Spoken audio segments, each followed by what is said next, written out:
Settima corsa di questo settimo convegno 2026 qua al Savio, il premio CAT 260, dotazione di 8.800 euro, corsa sul miglio, riservata a cavalli europei di 4 anni vincitori da 7.500 a 20.000 euro nella carriera. Andiamo a leggere il campo dei partenti. Con il numero 1 abbiamo Green Pass Par con Vincenzo Piscuoglio dell'Annunziata. Con il numero 2 Great Feeling Run Marco Stefani. 3 Giuliana Indal Filippo Monti. 4 Golden Boy Call Alessio Di Chiara. 5 Gandalf W Fior Lorenzo Baldi. 6 a chiudere la prima linea Giulia Robin con Samuele Di Caccamo. Per la seconda fila troviamo Golden Pan con Marcello Di Nicola. Il numero 8 è quello di Jenny di Giuseppe De Filippis e il numero 9 è Ginger Cole di Luciano Messineo. La macchina sta raccogliendo i cavalli e ora arriviamo al paletto rosso che definisce il limite ultimo, oltre il quale i cavalli dovevano essere già allineati perfettamente dietro l'autostart. Entriamo nella retta d'arriva e ci avviciniamo al momento dell'astacco. Che succede ora? Quindi partiti in questo momento, se la giocano per la testa il numero 4 di Golden Boy Call, il numero 2 dei Great Feeling Run, rimane un po' indietro Green Pass Par e davanti a tutti quindi rimane Great Feeling Run con Marco Stefani che un po' a sorpresa si mette davanti a tutti, seguito da Golden Boy Call, corre forte, va molto forte Great Feeling Run per questi primi 200 metri trascorsi in 13 e 7, tanta roba, e infatti si crea subito una frattura tra le prime due posizioni e il numero 1 di Green Pass Par che rimane terzo.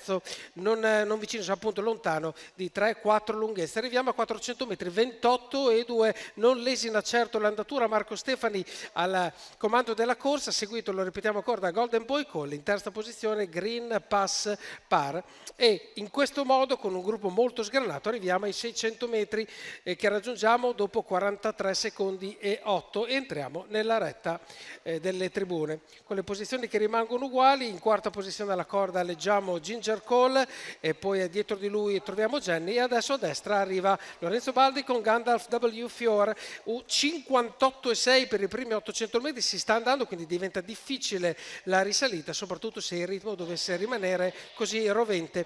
Si mette a destra anche Green Pass Par, numero 7 Golden mentre Pan viene squalificato Golden Pan. Arriviamo al chilometro 1:13,9, si è andato davvero forte, ma adesso è il momento di quelli forti. Golden Boy Call, Alessio Di Chiara trova un po' in difficoltà Great Feeling Run e lo supera quando siamo ai 400 metri dal palo d'arrivo e con un parziale in 14,6 se ne sta andando Golden Boy Call, fa fatica a seguire a questo punto Great Feeling Run e arriva Green Pass Par. Questi sono i cavalli nelle prime posizioni, poi c'è anche Ginger Cole con Luciano Messineo come terzo eventuale incomodo. Entriamo in retta d'arrivo dopo un 15,4 della curva, la velocità sta rallentando, il più brillante sembra Ginger Cole che trova in difficoltà sia il 4 di Golden Boy Cole, ma è Green Pass Par che prova a difendere la seconda posizione. Comunque se la porta a casa in 1:14,3, 1:2,3,4 il tempo complessivo. Luciano Messineo con la sua Ginger Cole che precede Green Pass Par, a sua volta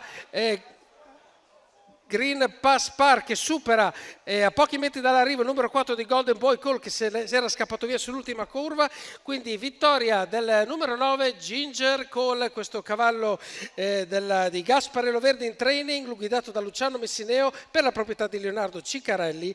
Questo femmina baia di 4 anni da Tesoro degli Dei Ludovica Di Marchi vince questa sesta corsa del convegno, precedendo appunto, lo ricordo ancora, il numero 1 di Green Pass Par e il numero 4 di Golden Boy Call.